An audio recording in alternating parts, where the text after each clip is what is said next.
বলেছেন মান লাজিমাল ইস্তিগফার, যে ব্যক্তি ইস্তিগফারকে লাজিম বানায় নেয়। লাজিম বানায় নেয় মানে কি? মানে পড়তেই থাকে, থামে না।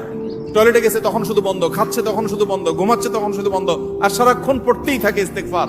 আস্তাগফিরুল্লাহ ওয়া আতুবু ইলাইহি, সাইয়্যিদুল ইস্তিগফার বা যে কোনো ইস্তিগফার, সবচেয়ে ছোট ইস্তিগফার আস্তাগফিরুল্লাহ আস্তাগফিরুল্লাহ, এটা যে পড়তেই থাকে, নবী করিম সাল্লাল্লাহু আলাইহি ওয়াসাল্লাম বলেছেন তার যে কোনো বিপদ থেকে বের হওয়ার জন্য আল্লাহ তাআলা নিজে পথ দেখায় দেন।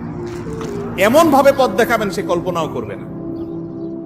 এবং জীবনে বহুবার আমি আমলটা করে দেখেছি, কঠিন কঠিন বিপদে আল্লাহ তাআলা কিভাবে উদ্ধার করেছেন আমি নিজে অবাক হয়ে গেছি, সারপ্রাইজড হয়ে গেছি। নাম্বার 3, দুরুদ। দুরুদের ক্ষেত্রেও হাদিসে একই কথা বলা আছে, যে ব্যক্তি দুরুদ বেশি বেশি পড়বে ওই ব্যক্তির সমস্ত পেরেশানি থেকে মুক্ত হওয়ার জন্য এই দুরুদ যথেষ্ট হয়ে যাবে।